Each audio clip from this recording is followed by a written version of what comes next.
Hello, I'm John Bibby, the Healthy Practice Lead for GPM Plus, and this short video is just to explain how best to use the Healthy Practice Development Plan. This is one of the three tools that we have available for you. The first tool is the culture survey. The second tool is the self-assessment with the gap analysis. And this is the third tool, which is completed by the outputs of the other two tools, along with any issues that you already know that you want to work on in your practice. So just to recap, the Healthy Practice Programme has the 5 domains: well-being, leadership, quality patient services, management of the practice, and infrastructure. And under those 5 domains, we have 13 indicators and 19 questions. And this form, the Healthy Practice Development Plan form, has the 5 domains split into the 13 indicators. So as we look down, you will see at the 2 pages with this being the well-being domain and the 3 areas within that. The leadership domain with the 2 areas in that, and so on. And so what we do here is we fill in the columns as we go along. You probably will want to fill in all of these columns, but we do suggest that the actual plan that you want to work on, you only choose 3 areas, otherwise you'll overwhelm yourself. Taking an example, the bit in grey is just an example.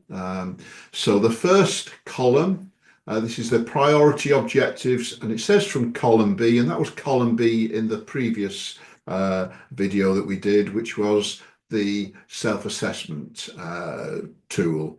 So column B in that was the areas that you wanted to develop, the gap between what you feel you've already got and what you need. So you would put those elements under this section here. However, in reality, you probably would want to use not just the self-assessment output, but also the findings in the culture survey and any other areas that you already knew about. So although this says take the priorities from column B in the self-assessment, our suggestion is that for a holistic view, you use those other 2 inputs as well. You put your priorities in this column.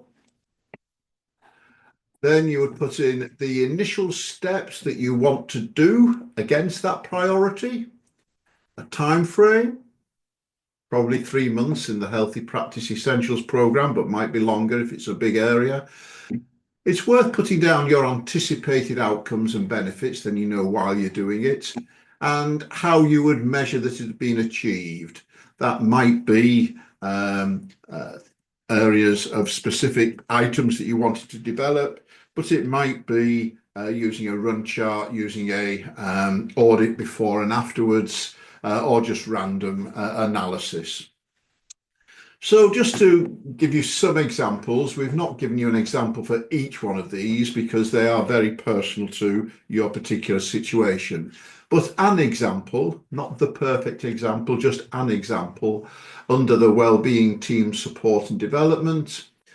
This particular team had said, what we want to do is to undertake an assessment of our staff skills and strengths to identify gaps and aid them in succession planning. And then we will undertake meaningful staff appraisals to discuss the role of staff realignment. So the initial steps in the next column were to do the skills analysis assessment, and that would be by the HR manager attending our Having Deeper Conversations training to enhance the quality of staff appraisals. And also we have a course on appraisals that she might also, or he might also want to attend.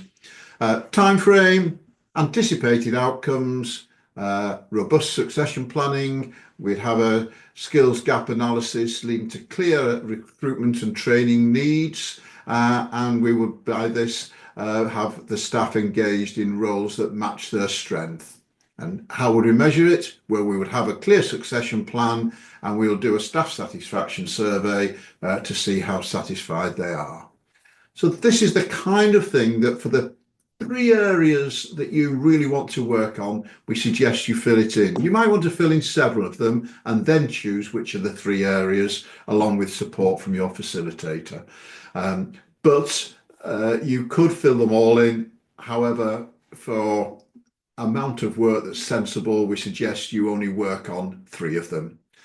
That's the end of this very simple video. Hopefully it's almost self-explanatory. Thank you.